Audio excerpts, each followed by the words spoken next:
Vítajte pri 5. epizóde podcastu Za stolom. Moje meno je Kristína Suchánková a z Instagramu ma môžete poznať ako The Tolerant Cook. Dnes tu vítam Silviu Horeckú, ktorú možno poznáte podľa názvu jej veľmi úspešného blogu Terapia jedlom. Silvia študovala biochémiu a potravinové tovaroználectvo v Taliansku. Zaoberá sa vplyvom stravy na procesy v tele, naše celkové zdravie a tiež na zostavovanie jedálničkov pri veľmi špecifických situáciách, rôznych ochoreniach alebo kombináciách ochorení. Ahoj Silvi. Ahoj. Ja ti na úvod rovno poďakujem, že si prijala moje pozvanie. Ja ťa totižto veľmi dlhé roky sledujem a bola si vždycky môj obrovský vzor a ja som nikdy nechápala, ako môžeš všetky tie veci, ktoré vieš, vedieť. A kebyže mi niekto povie pred 5 rokmi, že raz si s tebou budem týkať a budeš hosťom môjho podcastu, tak by som mu asi neverila. Ja som mala už veľakrát súkromný príležitosť rozprávať sa s tebou, pýtať sa ťa ohľadom potravín a chcela by som, aby z tvojich vedomostí mali osoch aj moji followeri, poslucháči, takže som sa rozhodla nahrať s tebou tento podcast. Poďme rovno na vec. Ty si pomenovala svoj blog Terapia jedlom a terapia, čiže liečba? Môže jedlo skutočne liečiť? Je pravda to, čo sa hovorí, že jedlo ako jed a jedlo ako liek? No, tak veľa otázok naraz. Skúsim zodpovedať od tej prvej. Ja som nepomenovala blog Terapia jedlom.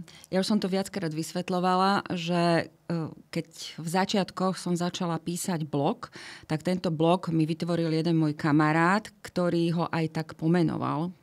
Čiže on to nazval Terapia jedlom a svojím spôsobom ja som tam začala pridávať nejaké texty, čo sa týkalo výživy, prípravy receptúr a nechala som ten názov tak, lebo v tomto smere ja som vôbec nebola nejak ambiciózna a vôbec som nevedela, že čo z toho celého vypálí.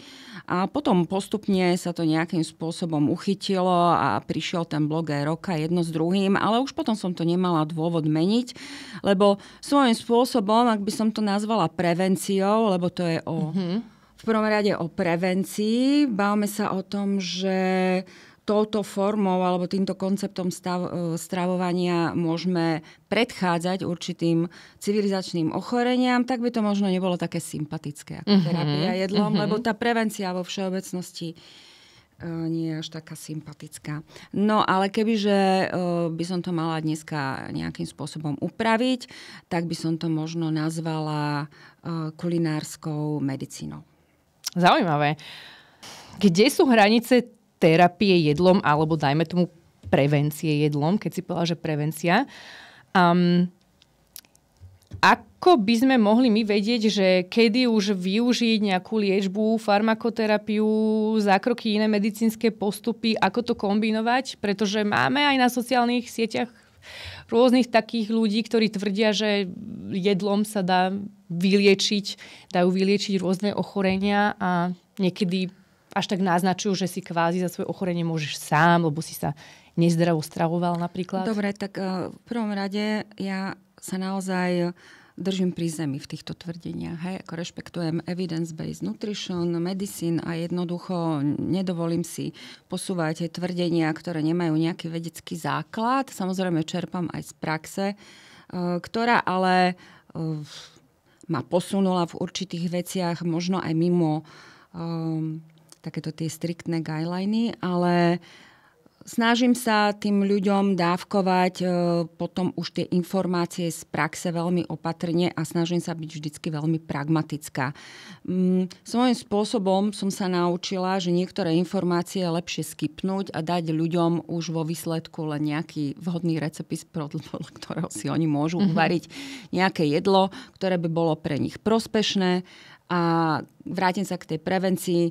Pokiaľ by sme mali naozaj si vybrať nejaký taký balík, ktorý by mohol byť paušalizovaný a vhodný pre všetkých, tak to je tá mediteránska kuchyňa, stredomorská dieta, ktorá má tiež rôzne odtiene.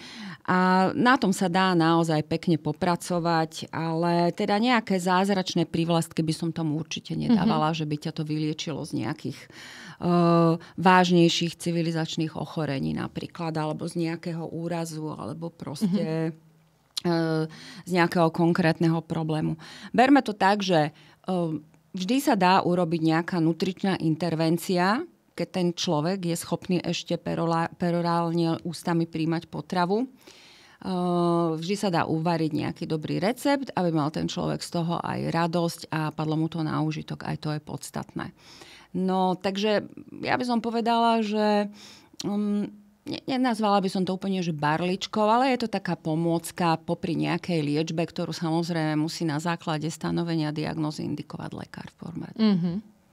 Dobre, poďme sa baviť o všeobecnej zdravej populácii, lebo toto asi ľudí zaujíma najviac. A v epizóde s Borisom Bajerom sme sa v skratke bavili, že koľko by človek mal jesť bielkovín, tukov, sacharidov, vlákniny za deň. To sú tie tzv. Makra, alebo makronutrienty. A vieme, že keď chceme napríklad chudnúť alebo naberať, takže keď máme správne nastavené makra, tak budeme vedieť regulovať svoju hmotnosť. Mňa ale zaujímajú teraz mikronutrienty, pretože makra si viem zabezpečiť aj z relatívne nezdravých potravín. Viem jesť lacné mäso, nejaké ultraspracované proteínové produkty, tyčinky a viem pritom chudnúť. Ale bude to zdravé? Mám si sledovať aj nejaké tie mikronutrienty, vitamíny, minerály, sol v jedle? Máš nejaký pre nás jednoduchý lifehack, že ako si to viem sledovať? No, ty si to nemusíš sledovať. Mm-hmm. Oni totiž to tie mikronutrienty, rozumiem mikronutrienty, my sme to v podstate zaobalili do toho všeobecného názvu, tak to sú vitamíny, minerálne látky, možno nejaké bioaktívne látky, polyfenoly, látky s antioxidačnou kapacitou. Proste tieto nejaké tie funkčné látky majú všetky, táto skupina má nejaké funkcie v organizme a či si tých budeš sledovať alebo nie môžeš, je to tvoje plus, keď sa tomu naučíš rozumieť, ale oni v podstate v tej strave sú obsiahnuté tak či tak. Mm-hmm. Nemusíš to nejako riešiť, pokiaľ sa teda primárne človek zameria na dennú konzumáciu zeleniny, ovocia a byliniek, ktorá by mala byť v nejakom objeme od tých 400 do 600 gramov. Ťažko povedať, pretože je to veľmi individuálne, koľko presne, ale odporúča sa napríklad 400 gramov zeleniny, varenej zeleniny alebo surovej zeleniny. Tá technológia tepelnej úpravy je tam tiež dôležitá, pretože niektoré tieto mikronutrienty, vitamíny vieme lepšie využiť, keď sú rozpustné v tukoch. Je to skupina vitamínov A, D, E, K.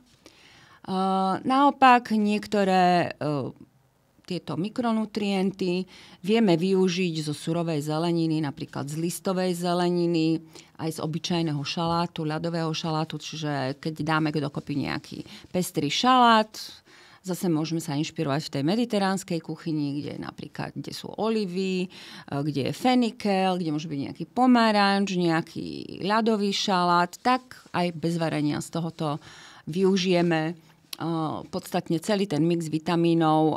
Musíme tam však boli tým v tuku rozpustných vitamínov dať nejakú tukovú zložku. Najlepšie v tomto prípade by mohol byť napríklad olivový olej. Mm-hmm. Čiže treba sa pozerať na to takto komplexne a nemusím to teraz riešiť do nejakého úplne že detailu, fokusovať sa, pokiaľ naozaj nemám nejakú patológiu alebo nesledujem nejakú dietu, ktorá sa zameriava na nejaký konkrétny určitý mikronutrient. Čo ja viem, treba z nejaké karotenoidy. Ak má človek ako ja hypercholesterolemiu. Rozprávala som sa už viackrát o tom na túto tému. Myslím, že sme s Borisom Bajerom sme to riešili, ktorý má podobný problém s lipoproteínom a že sa zameriavam na zvýšený príjem karotenoidov, napríklad luteínu, zeaxantínu, pretože keďže prijímam viac fitosterolov za deň ako 3 gramy, tak práve tam sa deje to znížené vstrebávanie karotenoidov, takže ja sa na toto musím zameriať, ale to je moja dieta, môj personalizovaný problém. No, tak áno, ty hovoríš, že vlastne že to nemusím až tak riešiť, keď máš pestrú stravu a ješ dostatok zeleniny a ovocia. Áno. Ale to podľa mňa veľa ľudí, že nie je. No, tak malo by. No, že sa robí veľa osvety, vieš, ako ja keď si zoberiem dozadu tie roky, čo ja sa tomu venujem, že vlastne píšem o tom tých 13 rokov a ešte predtým, keď neboli sociálne siete, alebo teda ja som na nich nebola, som to robila ďalších 15 rokov, akože to je obrovská množina času a fakt, že veľa sa toho nezmenilo, ale trošku máličko áno. To je aspoň taká tá voda na mlyn, takže význam to určite má o tom rozprávať. A písať v mojom prípade, lebo toto vôbec nie je moja komfortná zóna a ja radšej píšem. No dobre, tak keď teda sme sa dozvedeli, že máme jesť pestrú stravu, veľa ovocia a zeleniny, tak minule sme sa bavili, že či sa oplatí a čo sa oplatí kupovať v biokvalite. Povedz mi, Silvi, čo si ty o tomto myslíš? No, ako začať? Toto nie je len, nemôžeme teda kategorizovať potraviny iba na bio, nebio, samozrejme. Ja som ti už naznačila, že by som sa na to radšej pozerala komplexnejšie a nazvala by som to aj teraz, alebo pomenujem to tak, ako mám teda jednu z mojich prednášok, premyslený výber potravín. A je to vlastne o tom, že treba naozaj premýšľať nad tým, čo a kde si kupujeme. Nie len kvôli tomu, či je to bio alebo nebio. Či to bolo teda vypestované v rámci rešpektu k prírode a či to teda sleduje aj nejaké, alebo či ten pestovateľ dodržiaval nejaké pokyny alebo predpisy, čo sa týka dávkovania postrekov, alebo či robí konvenčné pestovanie, alebo či je to vlastne ekologické, alebo má to známku bio, kde je teda vymedzený počet tých postrekov a teda druhý. Ale samozrejme aj ďalší rešpekt k tomu, ako sa vlastne táto potrava získava. Či je kupovaná na trhoch, či teda výberom tej potravy podporíme nejakého remeselníka, farmára, alebo či to vlastne bude slow food výber, čiže pomalá potravina. To je vlastne to, čo chceme, možno ešte sa k tomu dostaneme. Hej. Je to vlastne opozit k fast foodu, ktorý nám za posledné generácie nepriniesol teda nič dobré, alebo respektíve je to súčasťou tzv. Westernizovanej potravy, ktorá už dnes vieme, že je zodpovedná za práve prosperitu tých civilizačných ochorení. Takže ja by som sa nad tým zamýšľala takto, že pokiaľ naozaj si chceme vyberať nejakú potravinu, tak sa zaujímame najprv teda, akým spôsobom vznikla, kto ju dopestoval, alebo aký to bol chov, či intenzívny, extenzívny, na aký pult sa dostala, v akej forme ju môžem kúpiť, či je vlastne balená, alebo nebalená, lebo aj tento ekologický aspekt je dôležitý a podstatný.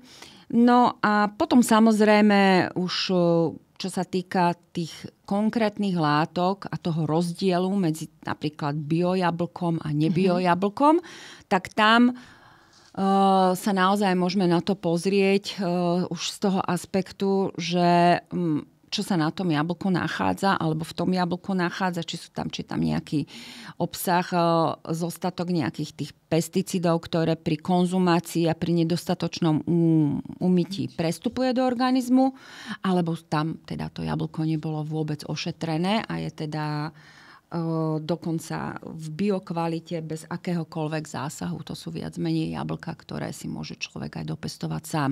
Čiže áno, aj tu na tomto konkrétnom príklade pri predmete jablko vidíme, že môžeme sa na to teda pozerať rôznou optikou. Dobre, to znamená, že ako keby pri každej jednej potravine by som sa mal zamýšľať nad tým, že aspoň pri tých základných potravinách a pri tých potravinách, ktoré teda často jeme. Často ich používame. Áno, ale čiže tým pádom dobre, keď si chcem kúpiť jablka, odporúčaš mi ty, keď som v supermarkete, vybrať si tie bio? No, čo sa týka jablok, ja by som... ovoci, zelenina. Že keď som v supermarkete, alebo radšej odporúčaš ísť si ich nakúpiť na trh? Alebo si ich získať od Pozri susedky? sa, ak má naozaj niekto na to peniaze, nemusí to riešiť a môže si kupovať komplet portfólio v biokvalite. Akože určite si tým neublíži, len si tým pomôže. Ľudia, ktorí túto možnosť nemajú, tak by sa možno mohli zamerať na práve biojablka, biohrušky, biocitrony, biojahody. A ostatné by možno nemuseli byť v biokvalite.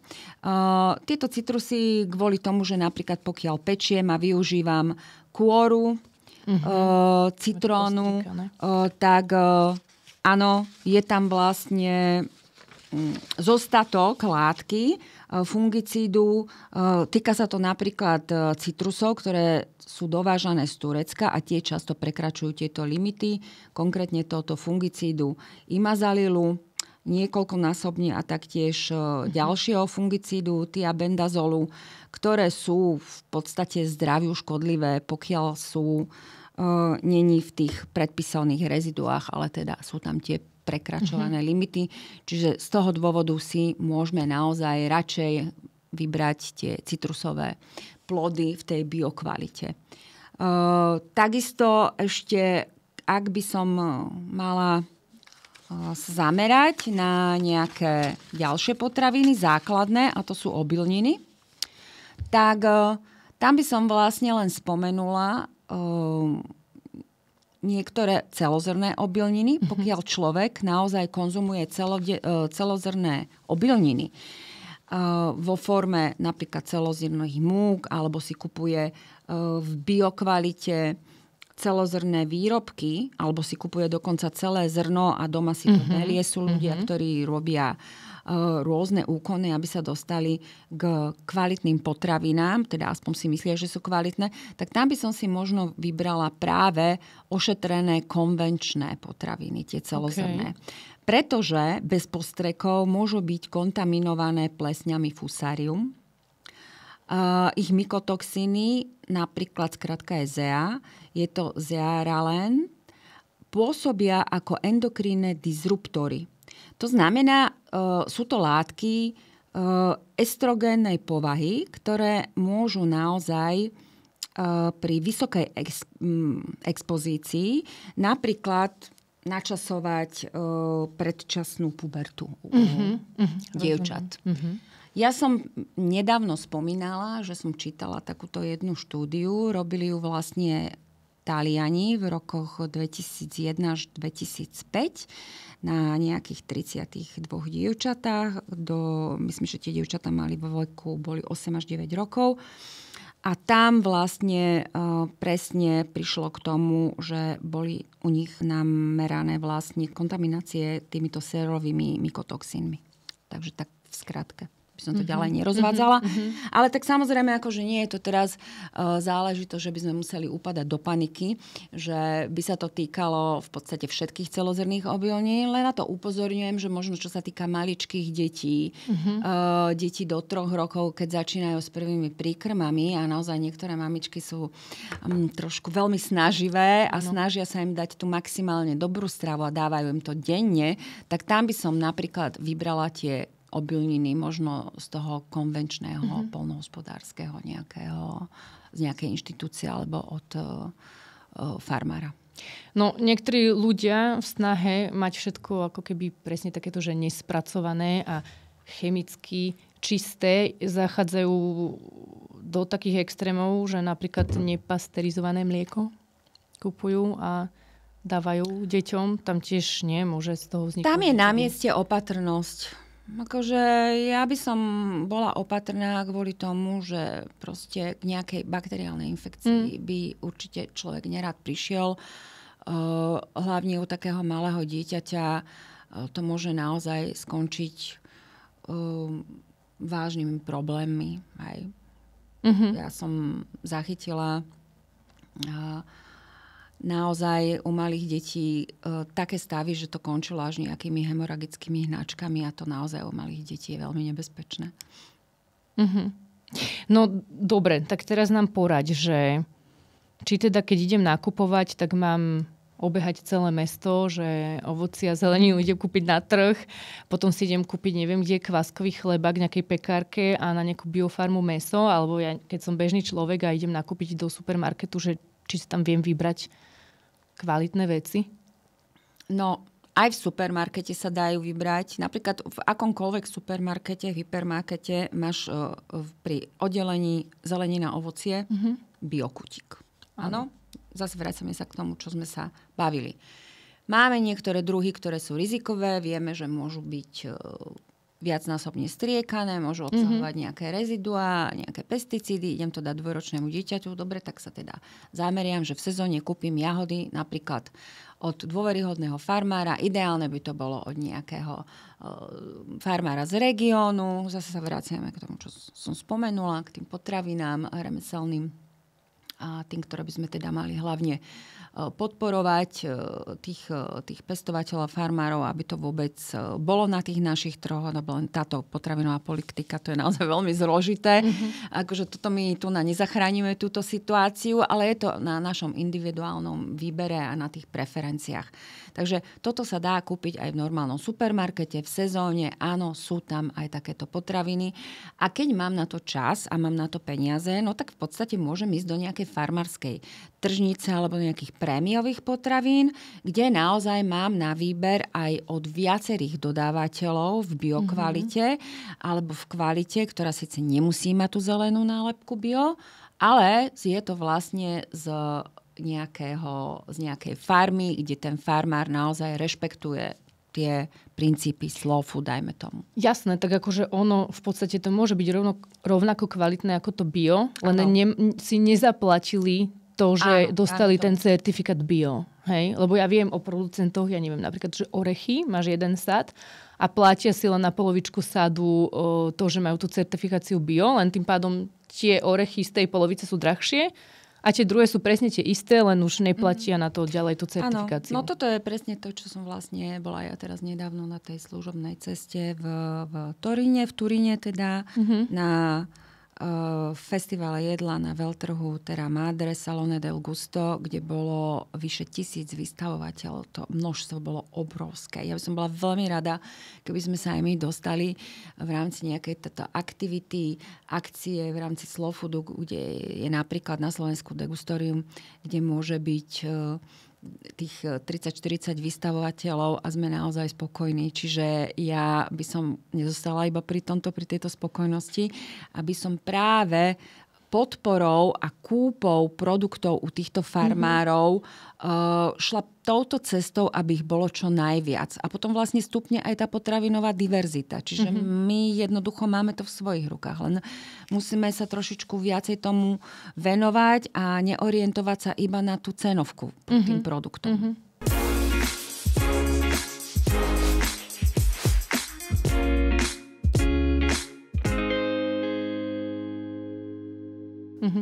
A teda keď hovoríš, že si bola na festivale Slow Food, vysvetli nám trochu viac, že Slow Food ako opak fast food. To znamená, že presne, že mám si rozmyslieť, čo nakupujem, nakúpiť to o viacerých malých dodávateľov, potom si to sám navariť, tak to nejak si to predstavujem, ten Slow Food?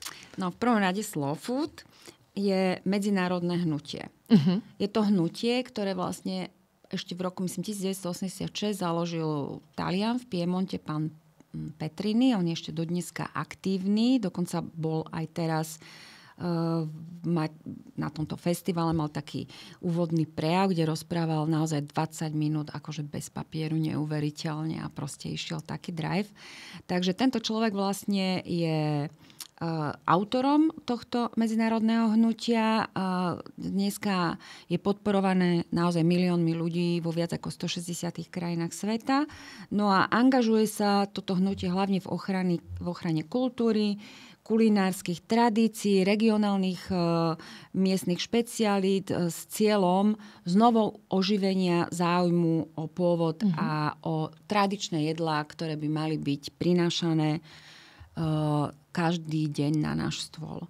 Čiže a okrem toho samozrejme sa snaží o zvýšenie povedomia o tom, ako naše potravinové správanie ovplyvňuje výrobné procesy a potom v konečnom dôsledku aj naše ekosystémy. Čiže ako hovoríme, to je jeden veľmi taký komplexný pohľad na to, ako začať s tým, že zaujímam sa o potravu od toho A prejsť celú tú abecedu až ku koncu a vlastne aplikovať do tej praxe a vyberať si vlastne podľa tých informácií, ktoré sa v rámci aj slow food hnutia dajú získavať práve na takýchto festivaloch a na takýchto edukačných aktivitách, ako som teda bola.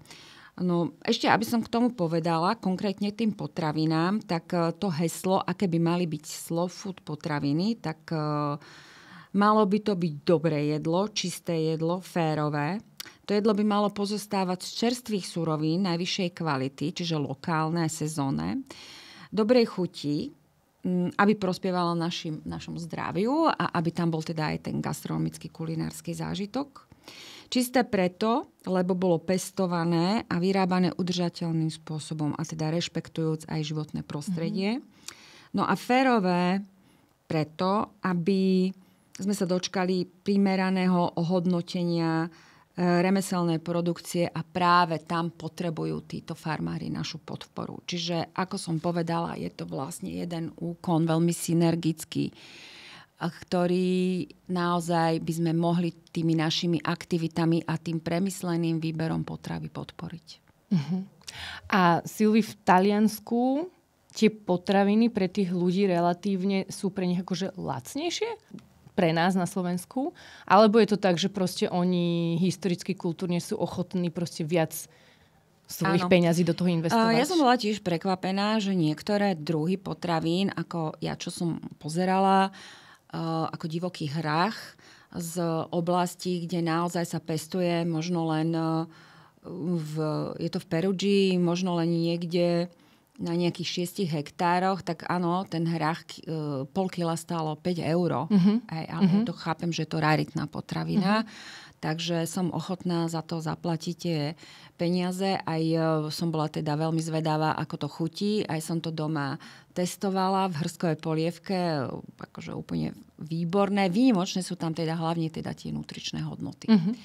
Nutričné hodnoty, ktoré sú teda významné a ďalšie ešte aj zaujímavé potom makronutrienty, tie teda nemusíme preberať, ale myslím, že tých proteínov tam mal tento hrách dokonca 30 na 100 gramov, čiže naozaj veľmi hodnotná potravina, takže áno, chápem, tá cena je vyššia. Ale na druhej strane tým, že oni majú naozaj vysokú produkciu, majú ten potravinársky priemysel a aj táto podpora týchto malých farmárov je široká, čiže u nich je ich o mnoho viacej ako u nás a tá ponuka a ten dopyt sú viac menej vyrovnané. Čiže aj tie ceny sú variabilné.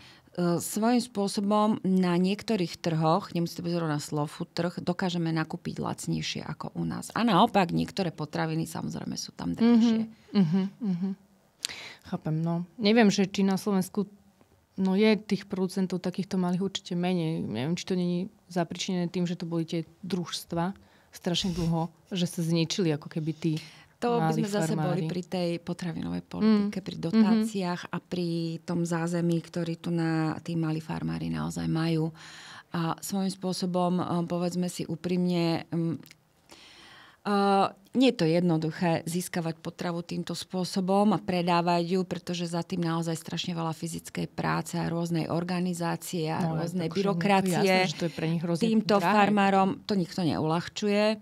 Ja sama mám záhradu, odkedy tú záhradu mám, akože viem, čo je to robota. Aj predtým som vedela. Ale to je zase niečo iné. Ja som si to vybrala v podstate ako psychohygienu, lebo mňa baví veľmi v tej zemi sa rýpať.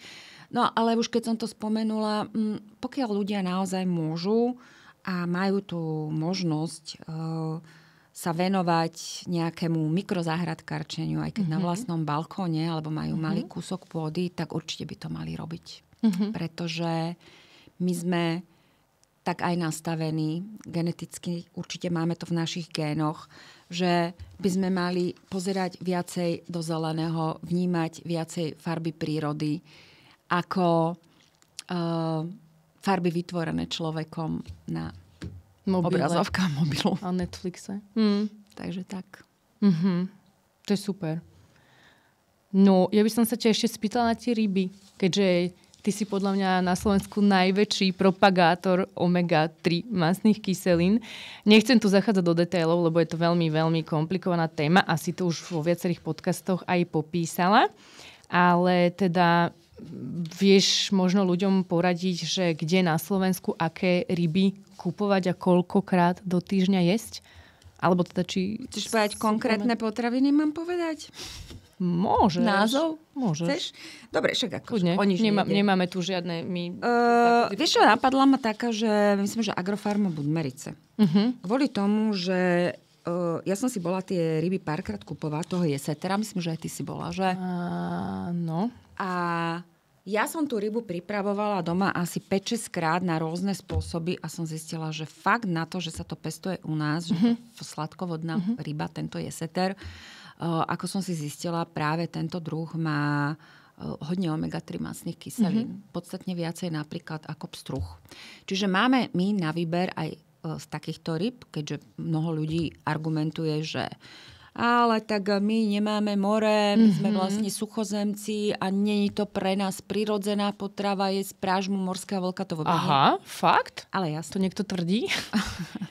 Tým, že sme iba takto kúsok od mora, však... Hej, ale tak ja sa vlastne s takýmito názormi stretávam často aj na tých prednáškach, ľudia mi to píšu, alebo aj na kurzoch. Ale tak samozrejme dá sa to vysvetliť, že to nie je kvôli tomu, že ryby môžu byť primárnym zdrojom omega-3 mastných kyselín. Tie omega-3 mastné kyselíny máme aj v iných potravinách.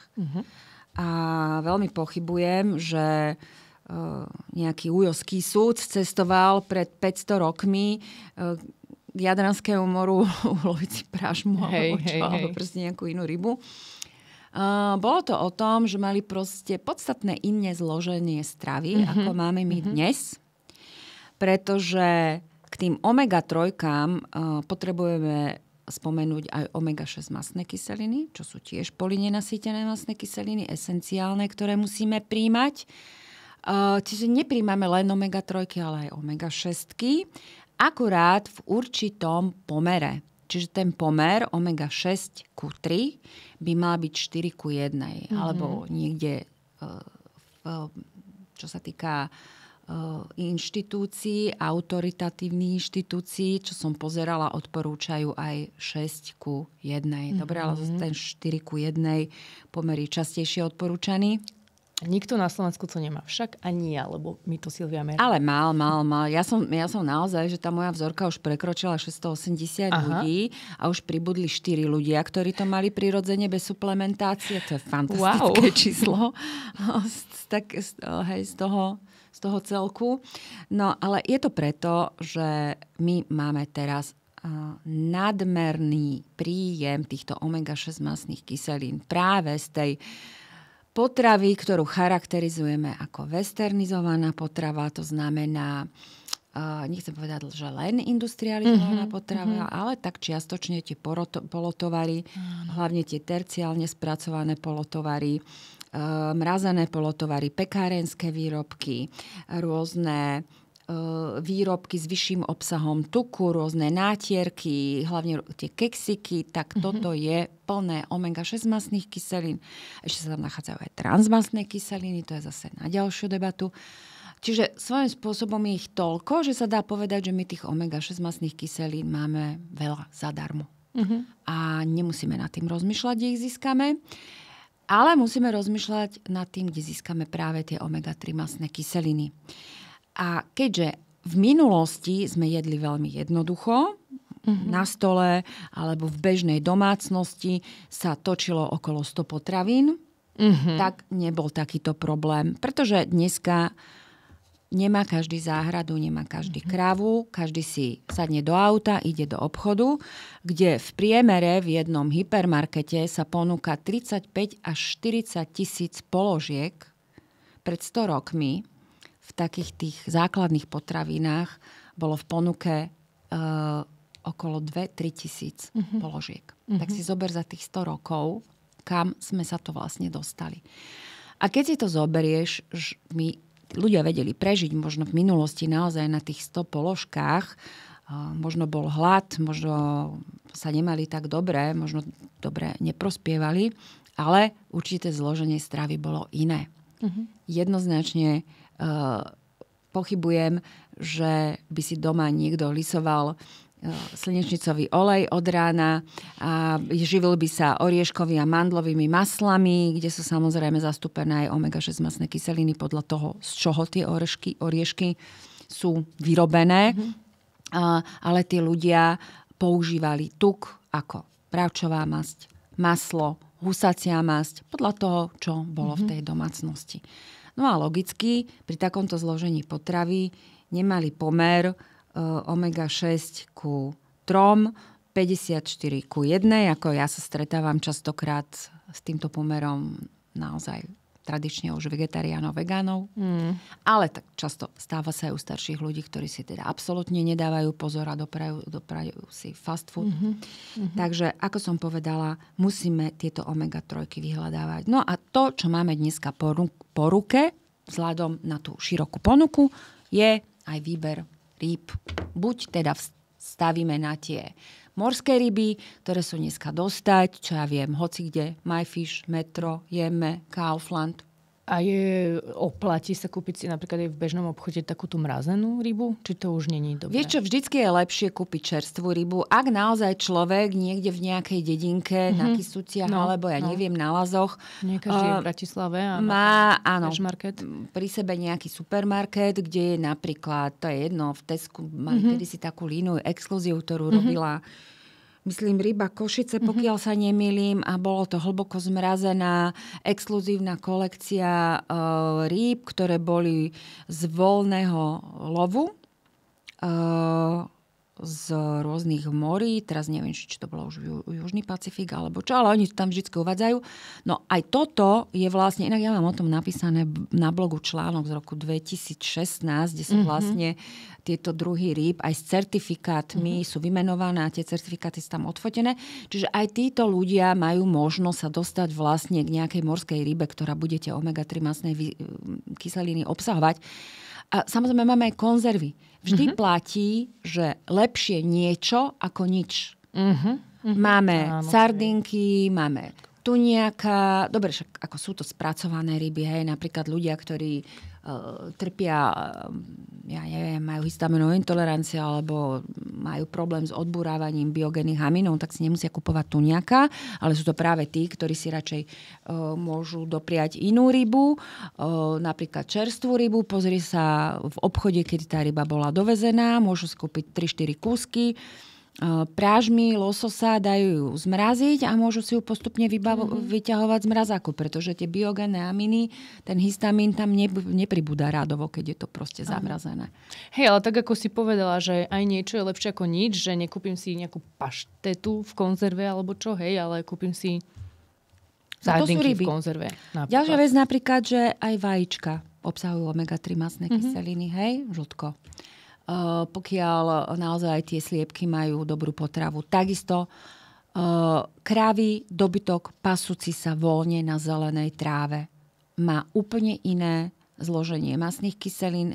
Je tam vyšší obsah polynenasýtených mastných kyselín, tých omega-3, tej koncovej mastnej kyseliny eikozapentaenové, dokozahexaenové, to sú dve, ktoré sú vlastne už tie koncové, ktoré musíme získavať primárne práve z týchto rýb a takisto aj napríklad z tohto mäsa zvierat, ktoré sa pasú na zelenej tráve. Samozrejme máme možnosť zvoliť si aj zdroj omega-3 mastných kyselín. To je ten prekurzor, prvý krok rastlinný prekurzor, ktorý ešte v následných 7 krokoch sa musí premeniť na tú koncovú formu. Omega-3 mastnú kyselinu, toto je, hej, ja viem, toto je tá zložitá vec. Táto zložitá vec, ale mali by sme vedieť, že tá omega-3, tá využiteľná pre náš organizmus, ktorá sa nachádza v tom ľanovom semienku, je fajn, my ju môžeme získavať a konzumovať, keď vieme, ktorá odroda ľanu, napríklad odroda Libra je na toto dobrá, pretože aj ten ľan môže v konečnom dôsledku obsahovať viac omega-6 mastných kyselín ako 3. Práve, že ty si fakt musíš dávať pozor, keď sleduješ cieľene zdroj omega-3 mastných kyselín v rastlinnej potrave, aby ten prekurzor, to, čo sa premení na tú koncovú formu, tam aj bol. Čiže jednoduchšie je to jednoduchšie je živočíš. Presne tomu sa snažím teraz smerovať. Som to chcela uzavrieť presne v tomto štýle, že zameriavame sa na výber práve omega-3 mastných kyselín zo živočíšnych produktov. A vieme ešte povedať iba, že nejak úplne v skratke, že na čo vlastne sú mi dobré tie omega-3 mastné kyseliny? Omega-3 mastné kyseliny sú veľmi dôležité z hľadiska toho, že ich môžeme považovať za dôležité zložky protizápalového stravovania. My omega-3 mastné kyseliny považujeme za štrukturálny druh tuku. To znamená, že slúžia na výstavbu membrán v bunkách. V ľudských bunkách tam máme takú, že semipermeabilnú membránu, ktorá je vyskladaná z fosfolipidov, je vyskladaná z mastných kyselín a tie mastné kyseliny určujú, laicky povedané, hustotu tej membrány a čím viac je tam napríklad omega-3 mastných kyselín, tak tým je tá membrána fluidnejšia, priestupnejšia pre určité živiny, ktoré sa musia metabolizovať v rámci bunky a musia tam nejako prejsť. Veľmi v skratke som sa to snažila. V skratke je to veľmi zdravé. A protizápalové. Takže áno, my vlastne vieme modulovať fluiditu tejto membrány ľudskej bunky práve príjmom týchto omega-3 mastných kyselín. Vždy lepšie, keď sú tam omega-3, taká mastná kyselina dokozahexánová, tam je to veľmi užitočná. A úplne najhoršie, keď sú tam nejaké transmastné kyseliny, alebo sú tam potom nasýtené mastné kyseliny. A to sú také tie ultraspracované s alebo lacnými kyselina. Áno, to sú transmastné. Presne. Taký ten palmový olej a tieto veci. Že? A ešte musím spomenúť, že je na mieste si uvedomiť, že by tam nemala byť zabudovaná kyselina arachidonová, čo je vlastne už tá prozápalová omega-6 mastná kyselina, lebo tá sa tiež premieňa vlastne z toho jedného prekurzora omega-6 až na tú koncovú formu, síce len v 3 krokoch, to znamená rýchlejšie, preto jej máme aj viac a aj preto, lebo tohto substrátu, tej omega-6 mastnej kyseliny máme v potrave viac. Čiže zapamätajme si, omega-6 máme zadarmo, veľa, nemusíme premýšľať, ale musíme premýšľať, kde získate omega-3. Ináč, kto má naozaj záujem, dobre vieš, mám okolo 20-30 článkov k tejto téme. Treba si to v kľude prečítať, alebo ísť potom aj na ten Instagram tých stories, to mám naozaj v tej instantnej forme uložené, čiže dá sa pozrieť a načítať si, alebo pozrieť si obrázky, ktoré konkrétne ryby sú to. Aby sme ich vedeli získať. A teda keď mám akože príliš veľa tých omega-6, tak môže u mňa nastať nejaký zápalový proces a akože sa dopracujem k nejakým chorobám následne alebo podobne, hej, ku ktorým mám nejakú predispozíciu, dajme tomu, tak toto tam to chápem. Už je potom kaskáda ďalších chemických dielov. Začína sa to tým, že keď je veľa tej omega-6 mastnej kyseliny arachidonovej napríklad v tých membránach, tak potom nastupuje taký enzym fosfolipáza, A2 fosfolipáza, ktorá vytesňuje vlastne túto kyselinu arachidonovú z membrán buniek, tie sa dostávajú do systému, do krvného obehu, do tkaní a vlastne potom zase skrátim to, v konečnom dôsledku môže vznikať napríklad nejaká cytokinová búrka, to sú už vlastne potom priamo zápalové procesy, ktoré ovplyvňujú už zdravotný stav človeka na úrovni systémovej alebo na úrovni ochorenia rôznych orgánov. A ty, Silvii, ešte tak častokrát spomínaš, že človek by mal jesť 32 čoho to? Ovocia, zeleniny, vlákniny? Nie, rastlinných druhov. Rastlinných druhov, áno. Na toto sa pýtali Čo, ľudia to je, veľa. áno, ja som nadsadila. Niekto hovorí, že ježiš, to je veľa, ale nie je to veľa, lebo ja ich mám v dennom príjme aj viac a ráta sa všetko. Rátajú sa aj bylinky, rátajú sa koreniny, ráta sa paprička, ráta sa šalviový list. Samozrejme, v každom jednom jedle by sme mali mať nejakú tú zeleninu, ovocie, pokiaľ konkrétne nejeme na raňajky croissant, ale však dobre, aj tam môžeme mať višňový džem. Aj to sa ráta, lebo však aj to... Škoricou si ho posypem. Jasné. Prečo? Škoricové koláčiky, aká fajnota. A tam máš tiež vlákniny napríklad. Čiže musíme sa na to pozrieť komplexne, že čím väčšia diverzita, biodiverzita, tým lepšie prospieva črevný mikrobióm a jeho prosperita určite zase súvisí s lepším zdravím. Čiže je to vzájomne prepojené. To znamená, že teda ja viem, že tam bola tá otázka, spomenieme ten čaj. Môžeme.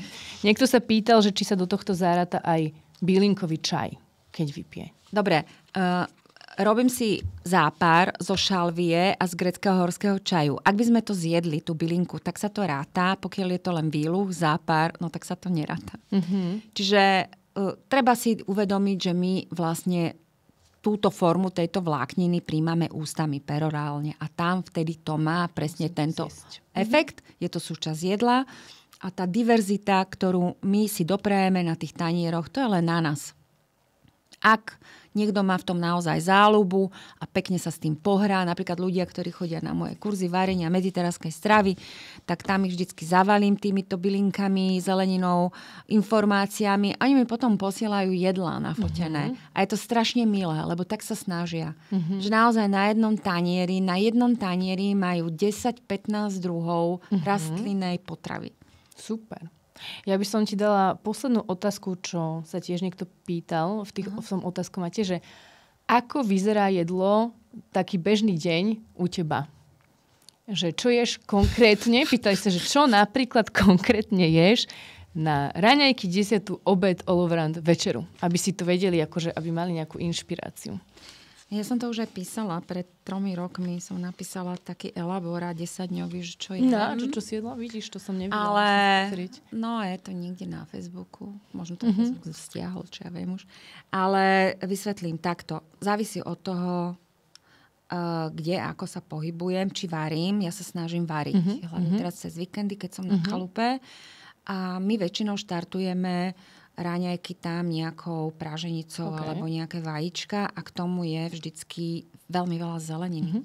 Na tých vajíčkach musí byť vždycky sumak. K tomu vždycky dávam paradajky, dávam k tomu nakrájaný fenikel, dávam tomu uhorky, microgreens, mikrozeleninky, čo teda odporúčam každému, aspoň teraz ide zimné obdobie, pretože sú to vlastne maličké zeleninky nadúpané živinami a je ich naozaj dneska už dostať aj v rôznych supermarketoch, nielen v prémiových potravinách, ako sú reďkovky, mini kalerábiky, mini kapustá. Čiže ja zoberiem jednu veľkú hrst, dám si to vlastne na ten tanier, k tej praženici a je to tam naozaj veľmi farebné. Čiže ja presne tieto raňajky aj s mojím mužom, aj on už sám dokonca vie, že to má robiť, tým, že nevarí, je čo povedať. No.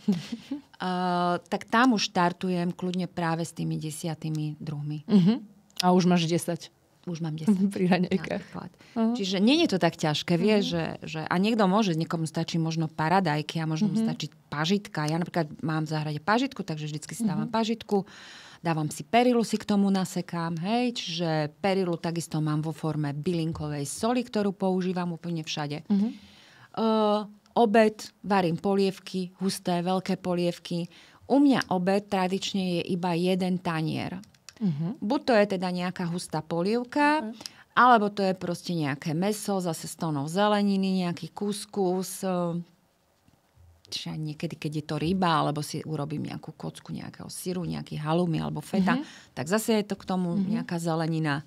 Placky mám rada, tie robievam niekedy na večeru a väčšinou deckám, ale ja robím také placky, že nikdy nie zemiakové. A doma sa na to hnevajú. Paradajkové. Paradajkové, ale vždy tam zakomponujem. Robím rada z červenej kapusty, cuketové, feniklové placky, dávam tam pohánku, cicerovú múku, červenú kapustu, cesnakové výlomky. V konečnom dôsledku máme ďalších 10 druhov zeleniny. Zeleninových a rastlinných položiek. Čiže ja si na toto dávam veľký pozor a dávam si naozaj pozor aj na to, aby som príjmala dostatok listovej zeleniny.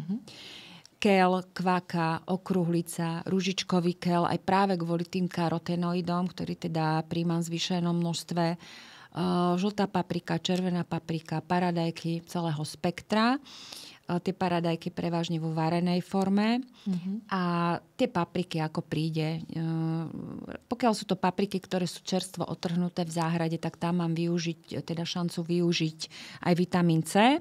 A pokiaľ sú to také tie hrubostené papriky alebo naše klasické kápie, tak tam treba uprednostniť tepelnú úpravu, pretože v podstate využívame karotenoidy, využívame látky rozpustné v tuku, takže doprojeme tomu nejakú kvalitnú tepelnú úpravu a plus dobrý tuk, olivový olej alebo nejaké kozie maslo. Mám rada pečené papriky mixované s kozím maslom, s misopastou. Je to výborná príloha napríklad pečeným zemiakom.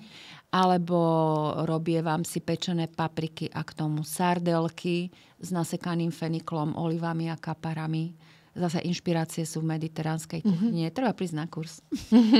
Áno, môžete prísť k Silvii na kurz a ona vás to naučí. No, tak z tohto celého mi vyplýva, že musíme sa viac zamýšľať nad tým, čo nakupujeme, kde to nakupujeme a vyhradiť si viac času na varenie doma. Presne tak. Ďakujem pekne, Silvi. Rado sa stalo. Vy ste počúvali podcast Za stolom so Silviou Horeckou a Kristinou Suchankovou.